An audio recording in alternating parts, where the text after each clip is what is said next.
Y tal como lo había anunciado en diciembre, el gobierno emitió bono de deuda en los mercados internacionales para financiar parte de su gasto. Queremos conocer los detalles de este y otros temas económicos. Para eso el contacto es con Ana Luisa Lira. Hola, ¿cómo están? Como parte del proceso de financiamiento para el año 2016 aprobado en la ley de presupuestos, el fisco emitió deuda en el mercado exterior por 2.540 millones de dólares. Para conocer detalles de esta operación estamos con el ministro de Hacienda, Rodrigo Valdés. Ministro, muchas gracias por su tiempo con CNN. Primero preguntarle sobre el objetivo de esta operación. ¿Qué se busca conseguir con esta colocación de deuda? Hola, bueno, es una colocación normal que hacen los países cuando tienen déficit fiscal o tienen que pagar deuda anterior. Y nosotros tenemos todo un plan de emisiones de deuda este año. Chile va a tener un déficit fiscal y tenemos que financiarlo. Y para eso se necesitan operaciones como esta. La mayor parte de déficit se financia en Chile con emisiones domésticas. Y lo que se hizo ayer fue simplemente emitir una parte internacional del plan completo que tenemos para el año. Ministro, ¿cómo queda la posición fiscal del país con este mayor endeudamiento? Y si es que este dinero va a ser capaz de cubrir el déficit fiscal que se estima este año podría llegar a un 3%. Bueno, sí, es parte de la operación normal que tenemos que hacer para financiar ese déficit, pero sí hay que decir que con la caída del precio del cobre tenemos que ser muy estrictos en cómo gastar, porque eso significa que tenemos menos ingresos y la capacidad de endeudamiento existe, pero es limitada. No podemos girar en torno al endeudamiento demasiado tiempo. Y por lo tanto, este año va a ser un año complejo en términos de que el gasto fiscal vamos a tener que mantenerlo muy a raya, de manera de que no signifique un mayor déficit que no podamos abordar. Ministro, para que la gente lo entienda y dimensione cuán grave o no grave es la situación que está pasando con el precio del cobre, ¿cómo nos debiese preocupar este precio que hoy día, por tercer día consecutivo, estuvo bajo los $2 la libra? Bueno, Chile se ha acostumbrado en otros momentos a esto. A mí me tocó trabajar en el Ministerio de Hacienda como asesor y el precio del cobre era 60 centavos. Pasó de esos niveles a comienzos de los 2000 a $4,50, un aumento fenomenal. Y ha venido bajando año tras año, en los últimos 3 años, 4 años ya, y estamos en torno a $2. Chile tiene que adaptarse a esta nueva situación. Entonces hay que tomarlo como una cosa real que requiere trabajo de buscar nuevos sectores, ser más eficientes en la minería, requiere cuidado del lado de las finanzas públicas, eso de las platas del gobierno. La gente no lo ve esto directamente en su bolsillo, de hecho ve lo contrario, ve que, por ejemplo, las gasolinas han ido cayendo de precio, porque también en el mundo ha pasado que el precio de otras materias primas ha caído. Pero para los ingresos fiscales el cobre es muy importante y esto significa al final que el país va a tener menos ingresos fiscales en los próximos años de lo que estábamos acostumbrados y vamos a tener que ir adaptándonos a esa nueva realidad. Cuando usted asumió la cartera, una de las palabras que más repitió tal vez fue la priorización. Dentro de esa priorización, ¿el tema de la gratuidad en la educación superior está asegurado según los plazos que maneja el gobierno también? Bueno, por supuesto, esto ya es una decisión de la presidenta, de las priorizaciones que se hacen, pero creo que este gobierno tiene como un eje central la educación y dentro de todo eso está el avance gradual en educación superior gratuita. Y eso, como es tan central, tenemos que protegerlo. Y protegerlo significa ser muy cuidadosos con otros gastos. Yo he dicho por ahí que esto es igual que una familia, que bueno, tiene menos ingresos de los que preveía tener. Una parte, si es transitoria, la financia yendo al banco. Eso es lo que hicimos nosotros ayer yendo a los mercados a emitir deuda. Pero una parte que es más persistente o permanente quiere decir que tiene que gastar menos. Pero eso no significa gastar menos en educación.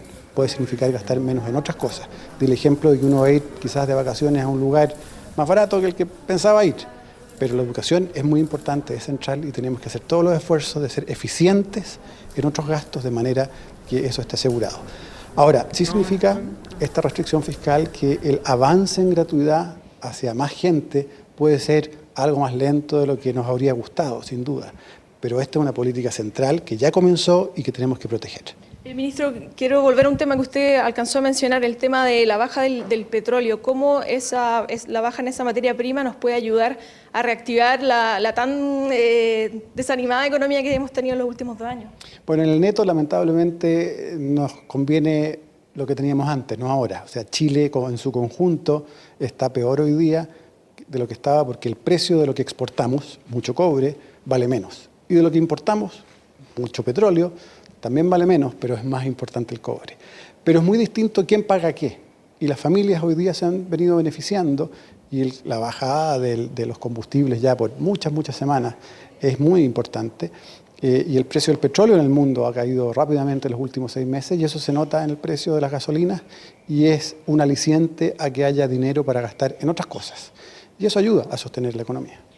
Ministro, volviendo al tema de la emisión de bonos, las tasas de interés en el exterior han subido. ¿Cómo se mantienen las condiciones para que Chile salga a endeudarse? ¿Siguen siendo igual de favorables que hace años atrás y en emisiones pasadas? Bueno, son menos favorables que, digamos, hace 6 meses o hace 2 años. Las tasas de interés en el mundo han ido subiendo y lo que se llama riesgo país, lo que le cobran además a un país que no es el país como Estados Unidos, en endeudarse también han ido subiendo. Nuestra propia emisión fue algo más cara que la última, pero sigue siendo cierto que son condiciones en términos históricos muy beneficiosas, mucho mejores que las que teníamos hace 10 años o 5 años. Pero la realidad es que este tiempo de bonanza que había en el mundo, de precios de commodities, de materias primas muy altos y plata fácil, ya es una cosa del pasado y tenemos que ir adaptándonos a esta nueva realidad gradualmente.